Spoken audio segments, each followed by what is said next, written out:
होतं, आनंदी होतं, पॉझिटिव्ह होतं.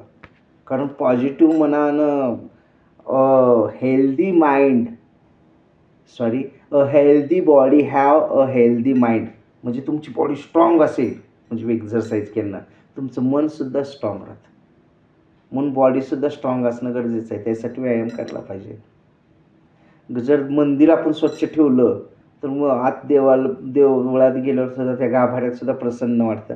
आणि जर मंदिरच कचरा क्रश म्हणजे आपलं शरीर एकदम क्रश असेल तर लोकं असं म्हणजे एस-टीत आपण कुठं प्रवास करायला चाललो आणि आपलं शरीर एकदम क्रश आहे आपल्याकडं म्हणजे असं ग्लो नाही काही नाही असं आणि आपण कुणाजवळ तर "भाऊ इथं आमचं माणूस येणार आहे तिकडे जा म्हणतो आपण किंवा आपल्याला म्हटलं जातं. तर असं का? तर आपण ह्या कितीतरी अनंत कोटी ह्याची गणना करता येणार नाही असा इतका देह परमेश्वराने दिलेला आहे आपल्याला. परंतु आपण त्याची अवस्था कशी केलेली आहे बघा. देह देवाचे मंदिर, आत्मा परमेश्वर. हे देह आहे हा देवाचं मंदिर आहे. पण आपण अस्वच्छ केलेलं आहे. जे खाऊन येते खातो. शाकाहारी म्हणजे व्हेज खायला देवाने सांगितलं पण आपण नॉन-व्हेज खातो. म्हणजे दुसऱ्याची हत्या करून खातो. किती पाप आहे बघा ते. एक म्हणजे नको ते जे नको ते आवडतं. बघा एक असं गावात काहीतरी पंगत असू द्या, आपण निमंत्रण देऊ द्या किंवा मग कुठला प्रसाद भंडारा आहे. लोक तिथं कमी येतील आणि ते काय बकरं वगैरे किंवा ते काय चिकन म्हणतात ते कापलेलं असेल जिथं अगदी 12 कोसावर जरी असलं, तर ते आमंत्रण ते बुडवणार नाहीत. सुट्टी काढून जातील आणि तिथं गर्दी आणि आपण घराशेजारी घर एखाद्याला बोलवलं शाकाहारी जेवण जर असलं आपलं काय, तर ते येणार नाहीत. परंतु हे जर असं खटखुट काय म्हणतात ते जर जेवण असेल, तर अगदी 12-12 कोसावर किंवा अगदी 100 कोसावर जाऊन ते म्हणजे ₹100 तिकीट घालून ते त्या गावाला जाऊन ते जेवण करून येतील. ते नळीचं जेवण काहीतरी म्हणतात त्याला, म्हणजे नॉन-व्हेज जेवण. म्हणजे लोकांना हे आवडायला लागलं आहे. तर तसं नाही. शाकाहार ह्या शरीरासाठी खूप चांगला असतो. शाकाहारी राहिलं पाहिजे. दुसरं next step next step that is for increasing our aura. Next step is first step is exercise. Next step is positive thinking. आपली थिंकिंग कशी पाहिजे? पॉझिटिव्ह, सकारात्मक पाहिजे. म्हणजे काही झालं तर उठून म्हणजे ते सायकल लेकरू खेळताना लेकराला कितीदा तरी पडतं का नाही? ते पुन्हा उठतं. तसं आपलं किती संकट आले तर ते आपण उठून पुन्हा नव्या जोमानं हे करायला पाहिजे. म्हणजे त्याला सकारात्मक विचार केला पाहिजे. आपण आता एकदा बघा, मी चाललोय खरं पण काम होईल का नाही की? किंवा मी हे परीक्षा देते पण पास होईल का नाही की? हे आपल्यालाच अगोदर जर म्हणजे धाकधूक असेल किंवा आपल्याला जर खात्री नसेल तर मग तसंच होणार ना. होणार का नाही होणार किंवा निदान त्याचं टेन्शन तर घेऊन ये ना. काम होईल न होईल आपण प्रयत्न तर केले पाहिजे. पण होतं का नाही, होतं का नाही, होतं का नाही हे जे प्रकार आहे निगेटिव्हनेस. तर हे निगेटिव्हनेस नाही. आपल्या मनाला खात्री पाहिजे अगोदर. मग मगाशीच मी काय म्हटलेलं आहे? मन की जीत जीत, मन की हारी हारी. जो खुद की मदत करता है परमात्मा उसकी मदत करता. म्हणजे जे स्वतःची मदत करतात त्याला परमेश्वरसुद्धा मदत करतात. म्हणून ऑल्वेज थिंक पॉझिटिव्ह. नेहमीसाठी आपण सकारात्मक विचार केला पाहिजे. हे झाली सेकंड स्टेप. हे ओरा वाढवण्यासाठी स्टेप्स आहेत 7 स्टेप्स. तिसरं काय आहे? मेडिटेशन. मेडिटेशन म्हणजे आपण ध्यान केलं पाहिजे. मग ते आपण कुठल्याही आपल्या इष्टदेवताचं. काही लोक नास्तिकवादी म्हणतील आम्ही देवच मानत नाही. ठीक आहे, तुम्ही देव मानू नका. निदान तुम्ही असं डोळे झाकून शांत बसू तरी शकता की कुठलाही जे विचार येतील ते येऊ देत, पण असं शांत बसा एकत्र आणि ते किमान अर्धा तास किंवा 10 मिनिटं तरी बसा नास्तिकवाद्यासाठी. पण आस्तिक म्हणजे जे देवाला मानतात, ईश्वराची ताकद मानतात, त्यांनी आपले इष्टदैवत गणपती असतील, गणपती भगवान असेल, शिवजी असतील, रामजी असतील, कारण प्रत्येक देव एकच आहे आणि किंवा देवी असेल त्या देवीचं आपण नामस्मरण करून दररोज आपण मेडिटेशन केलं पाहिजे. एक शांत वेळ निवडायची आणि एक 10 मिनटं तरी आपण, उदाहरणार्थ आता आपण मी ओम नम शिवाय किंवा नुसता ओंकार करणार आहे किंवा सोहम, तर मनातल्या मनात ते म्हटलं गेलं पाहिजे आणि आपली दृष्टी इथं पाहिजे, इथं. कारण इथं आत्मा आहे. हे आज्ञाचक्र आहे, आज्ञाचक्र. इथं आत्मा आहे. म्हणून आपण असा हात, शक्यतो ही अंगठाने अशी ह्या मुद्रेत बसायचं आहे. असा हात ठेवायचा इथं मांडीवर. एकदा दीर्घ श्वास घ्यायचा. तैट बसायचं. पाठीचा कणा तैट पाहिजे. मान इकडे नाही हलली पाहिजे. आणि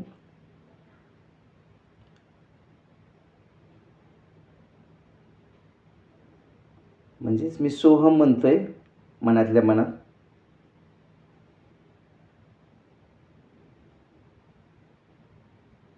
हे 10 मिनटासाठी करायचं. हळूहळू टाईम पिरियड वाढवत गेला तर चालतं, पण पहिल्यांदा 10 मिनटापासून सुरुवात करायचं. That is called as meditation, म्हणजे ध्यान धारणा, उपासना केली पाहिजे. कारण वैज्ञानिकदृष्ट्यासुद्धा एक आठवड्यातनं 1 दिवस उपवास केला पाहिजे असं विज्ञान पण सांगतं. कारण शरीराला आराम पाहिजे की नाही, प्रत्येक गोष्टीला आराम लागतो. तर त्याचं कारणच ते आहे. त्यानंतर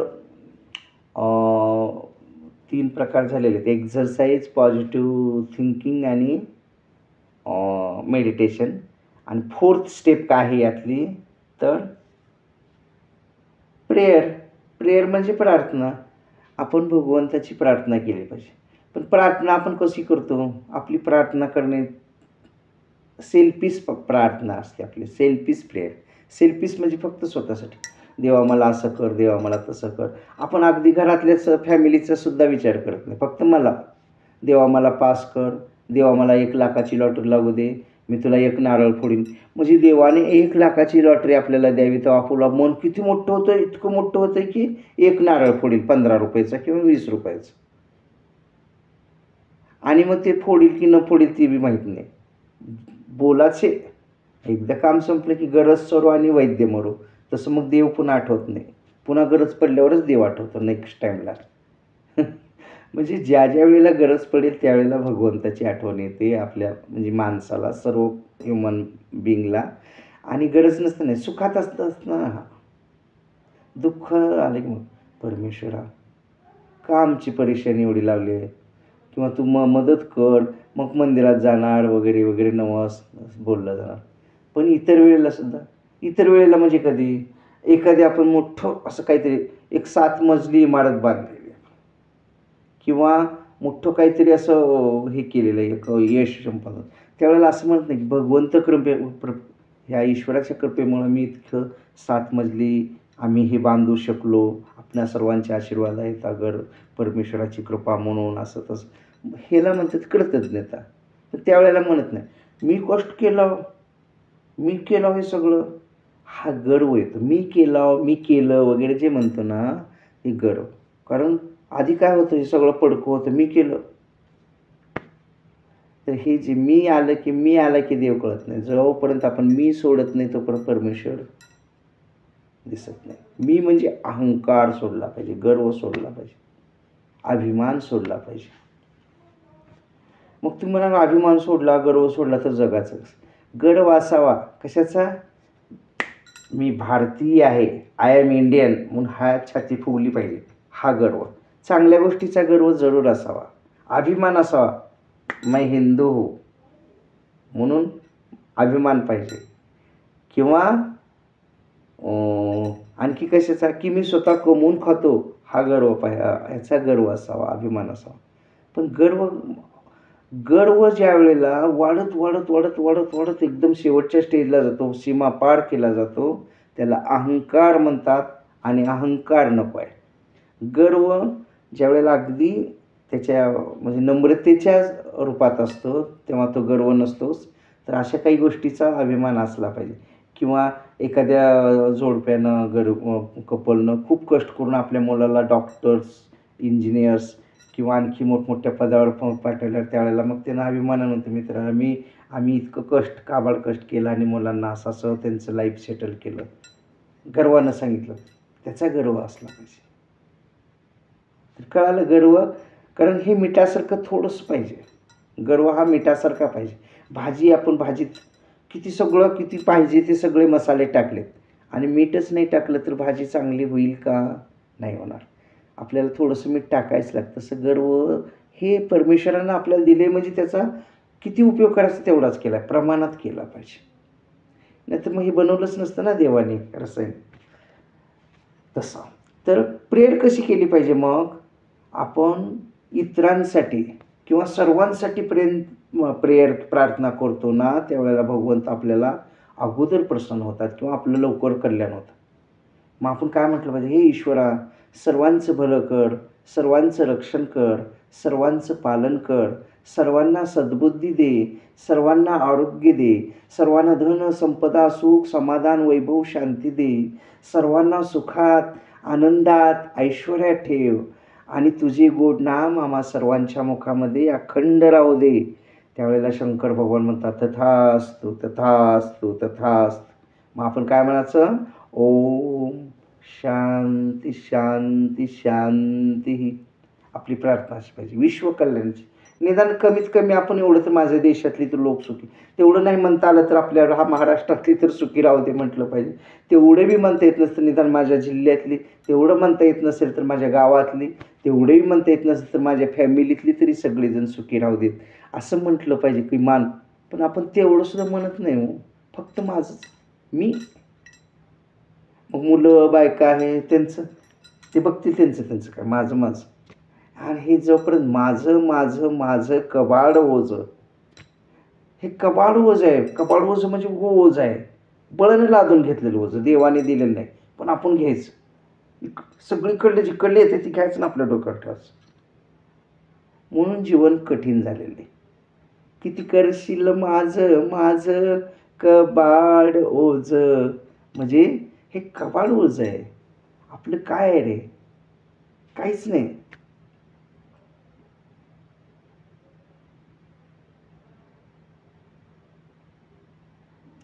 उड़ जाएगा एक दिन पंछी, रहेगा पिंजरा खाली. तर हा पंछी म्हणजे आतला प्राण एके दिवशी उडून जाणार आहे. हा पिंजरा खाली राहणार आहे. आपलं काय आहे? किंवा खाली हात आया ता खाली हात जाएगा. सिकंदरनं सगळं जग जिंकलं होतं, तरी शेवटी त्यानं काय म्हटलेलं आहे की खाली हात, रिकाम्या हाताने मी आलो आणि रिकाम्या हाताने जाणार आहे. तसं आपलं काही नाही. फक्त जितकं लागल एवढी आपली भूक असली पाहिजे, प्रमाणात असली पाहिजे. कुठली गोष्ट सांगण्यास तात्पर्य म्हणजे मग ते पैसे मिळवण्याचं असेल, धनधारणं, सगळं काही गोष्टी प्रमाणात. जर त्या अंतिम सीमा पार केल्या तर अतिवर्जतम, अति नको आहे. तर आपलं विषय काय होता की प्रार्थना. दररोज आपण प्रार्थना केली पाहिजे, पण कशी? सर्वांच्या कल्याणाची केली पाहिजे. त्यानंतर फिफ्थ स्टेप कशाची? To making our aura strong or increasing aura level. आपली ओरा लेवल वाढण्यासाठी, आभामंडल वाढण्यासाठी हेलिंग केलं पाहिजे. हेलिंग म्हणजे काय? मेडिटेशनचाच प्रकार आहे तो बी एक प्रकारचा. हेलिंग करणे म्हणजे तर ध्यानधारणा करणं किंवा आपल्या जे आतल्या जे हे आहेत शक्ती, म्हणजे कुंडलिनी जागरण असेल, सुषुम्ना नाडी असेल, इला पिंगला, तर त्यातली सुषुम्ना नाडी कशी जागृत करता येईल किंवा शरीरातले जे पॉईंट्स आहेत ते कसे जागृत होतील, तर हे रेकी केल्यासारखं. तर असं पण केलं पाहिजे. आणि त्यानंतर 6th स्टेप जे आहे deep abdominal breathing. Deep breathing, खोल दीर्घ श्वास केला पाहिजे आपण. दीर्घ श्वास म्हणजे अगदी बिंबीच्या ह्याच्यापर्यंत आपला तो श्वास गेला पाहिजे. म्हणजे तसं तर श्वास सगळ्या शरीरात फिरला पाहिजे. आपल्याला जाणवतं म्हणजे अगदी बिंबीचं देठ हललं पाहिजे आपण श्वास घेताना. इतका दीर्घ श्वास कधी कधी केला पाहिजे. त्यामुळं आपल्याला प्युअर ऑक्सिजन येतो, भरपूर ऑक्सिजन शरीरात संपादन होऊन व्यवस्थित म्हणजे ब्लड सर्क्युलेशनसुद्धा आपलं चांगलं होतं. म्हणून डीप ॲबडॉमिनल ब्रीदिंग म्हणजे श्वास केला पाहिजे. ही झाली 6th 6वी step. And the last step, that is seventh step is ample water and organic food. Ample water म्हणजे काय? पुरेसं पाणी किंवा भरपूर पाणी पिणं. Ample water. Ample, AMPLE, ample म्हणजे पुरेसं, भरपूर. वॉटर म्हणजे पाणी. And organic food. ऑर्गॅनिक म्हणजे नैसर्गिक तऱ्हेनं पिकवलेलं धान्य आपण खाल्लं पाहिजे. पण आज मिळतं का नैसर्गिक खाल्लेलं धान्य? सगळं केमिकल, सगळं संकरित. कुठलंच असं शुद्ध असं मिळत नाही. अगदी साधी सफरचंद जरी आपण आणायला गेलं बाजारातनं तर सफरचंदाला असं कलर दिला चालला आहे असं वरी त्याला बाजारात. त्याला असं एक स्टिकर लावलं जातं. आपल्याला वाटते किती छान कलर दिसायला आहे, मग ते घेतो. पण ते कलर लावलेलं असतं. तुम्ही घरी येऊन स्वच्छ धुतलं तर ते कलर निघून जाईल. किंवा केमिकल्स किंवा त्यात इंजेक्शन भरली चालेल. एवढं सफरचंद असलं त्यात इंजेक्शन दिलं की इतकं मोठं टम दिसतं. किंवा एवढं छोटंच टमाटं असतं, त्याला एक इंजेक्शन केमिकलचं दिलं की मोठं दिसतं. किंवा कलिंगड छोटं एवढंसं असतं, त्याला इंजेक्शन दिलं की मोठं असं होतं. हे सगळं डुप्लिकेट. किंवा दुधाची पिशवी, दूध म्हणून आपण पितो बाहेरून आणतं, ते दूध ओरिजिनल असतं का? त्यात केमिकल्स असतात. ते युरिया वगैरे असतं ना, तसलं काहीतरी प्रकार आणून ते त्यात पाणी ते त्यांच्याप्रमाणे केमिकल्स हे करून ते केमिकल्सपासून बनवलेलं असतं दूध. म्हणजे ओरिजिनल त्यात थोडं बहुत असेल, पण हे सगळं असलं मटेरियल मिक्स केलेलं. सगळं मिक्सिंग आहे, मिक्सिंग जमाना. ओरिजिनॅलिटी राहिलेली नाही. माणसं पण तशीच झालेली आहेत. म्हणजे एक चेहरे पे कई चेहरे लगा लेते लोग, जब भी जी चाहे नई दुनिया बसा लेते लोग. एक चेहरे पे कई चेहरे लगा लेते लोग. म्हणजे दाखवाचे दात वेगळे आणि खायचे दात वेगळे. चेहरा अगदी हसत आपलं स्वागत करतील, हे करतील काही स्वार्थ असल्यावर किंवा या या या या म्हणतील. परंतु मनात काय चाललंय हे देव जाणे. म्हणजे नकली दुनिया हो, ड्रामा, इमोशनल ड्रामा, म्हणजे फसवेगिरीचा ड्रामा. हे सगळं संकरित झालेलं आहे. कशामुळे? खाद्य पण संस्कृत, वारं पण तसं झालेलं आहे. कलियुगाचं वारच सुटलेलं आहे तसं. म्हणजे ओरिजिनॅलिटी राहिलेली नाही. की मग आता ऑर्गॅनिक फूड म्हणजे काय? तर जे नैसर्गिक बिया वापरून आणि त्यात कुठलंही रासायनिक खत घातलेलं नसतं किंवा कुठलंही काय म्हणायचं त्याला पेस्टिसाइड्स वगैरे वापरलेले नसतात. तर जे सेंद्रिय खत आहे म्हणजे शेणखत गाईचा, म्हशीचा किंवा घरामध्ये जर केर कचरा वगैरे साठला जातो स्वयंपाक बनवताना, हे सगळं जे असं म्हणजे शेण हे वगैरे, तर ह्याच्यापासून जे खत तयार होतो, हा खत वापरून जी शेती केली जाते त्याला ऑर्गॅनिक शेती म्हणतात. आणि ऑर्गॅनिक शेतीमध्ये जो खत वापरला जातो तो सेंद्रिय खत असतो. आणि हा खतामध्ये नत्र, स्फुरद, पालाश भरपूर असतं. खतामध्ये 3 गोष्टी असतात, नत्र, स्फुरद आणि पालाश. हे भरपूर म्हणजे भरपूर प्रमाणात असतं. आणि त्यामुळं मग ते पीक पण नैसर्गिकरित्या जे पिकवलेलं आहे ते जर खाल्लं तर आपल्याला ताकद, मग ज्वारी असेल, गहू असेल, काही असेल किंवा म्हशीचं दूध, ओरिजिनल जर दूध आपल्याला मिळत असेल कुण्या भाग्यवानाला आजच्या काळात, खेडेगावात मिळत असेल बाबा, सिटीत तर मिळत नाही, तर ते एकदम हेल्दी असतं. गाईचं असेल किंवा म्हशी, गाईचं तर दूध एकच नंबर, त्याला तर हेच नाही. कारण गाईच्या पोटामध्ये 33 कोटी देव आहेत असं म्हणतात. आणि ते अनेक आजारावरती रामबाण आहे गाईचं दूध. आणि ओरिजिनल लहान लेकराला जर आपण गाईचं दूध जर दिलं तर ते बाळाची इम्युनिटी पॉवर, प्रतिकारशक्ती वाढते, बुद्धी वाढते, तेज वाढतं, त्याला ग्लो येतो, बाळ शेदाड होतं. म्हणून गाईचं दूध आवर्जून बाळाला पाजलं जातं की नाही. तसंच काऊ इज अ सेकंड मदर. काऊला किंवा गाईला हे दुसरी आई म्हटलेलं आहे. आईचं दूध एक नंबर बाळासाठी. आणि जर काही कारणानं आईचं दूध जर त्या बाळाला देता येत नसेल तर त्यानंतर काऊचं म्हणजे गाईचं. पण आता काऊचं मिळणं मुश्किल झालं आहे, पण मिळत असेल कुठं तर ते खूप चांगलं. कऊचं म्हणजे गाईचं दूध जर मिळत असेल तर ते बाळासाठी अगदी उत्तम आहे. तसंच आपण आपल्या शरीर चांगलं राहण्यासाठी ऑर्गॅनिक जी शेती ऑर्गॅनिक प्रकारे केलेली जाते. आज पण काही लोक अट्टासन ऑर्गॅनिक शेती करत आहेत. तर त्यांच्याकडलं जर खाद्य आपण वापरत असू तर ते एकदम चांगलं ऑर्गॅनिक फूड. परंतु आजकाल सगळं ऑर्गॅनिक मिळत नाही. सगळं केमिकल्स किंवा काय म्हणतात त्याला पेस्टिसाइड्स वगैरे वापरलेलंच मिळतं, जे शरीराला अतिशय अपायकारक असतं. आणि ऑर्गॅनिक जर फूड आपण खात असू तर त्यामध्ये पौष्टिक तत्व, व्हिटॅमिन्स भरपूर असतात आणि अँटीऑक्सिडंट्ससुद्धा भरपूर असतात. त्यामुळं आपलं शरीर म्हणजे ताकद, प्रतिकारशक्ती, बल सगळं वाढत जातं. म्हणून ऑर्गॅनिक खाल्लं पाहिजे. आता हे सगळ्या गोष्टी केल्यावर काय होतं, आपलं ओरामंडल किंवा आभामंडल हे वाढलं जातं आणि प्रत्येकाचा ओराचा कलर वेगळा असतो. कुणाचा ब्ल्यू असेल, कुणाचा येलो असेल, काय असेल तसं त्याच्या विचारानुसार, थिंकिंगनुसार. जर त्याच्या थिंकिंग चांगल्या संतांच्या सारख्या आणि स्ट्रॉंग असतील किंवा पॉझिटिव्ह असतील, सकारात्मक असतील, तर त्याचा ओराचा कलर कसा असेल, हरा म्हणजे हिरवा किंवा ब्ल्यू असेल. जो एकदम देवासारखा माणूस असतो त्याचा ब्ल्यू असतो. ब्ल्यू म्हणजे निळसर ज्याचा ओढा असतो तो एकदम देवतुल्य असतो आणि त्याच्या खालोखाल हिरवा रंग, त्याच्या खालोखाल असे कलर्स आहेत त्याचे.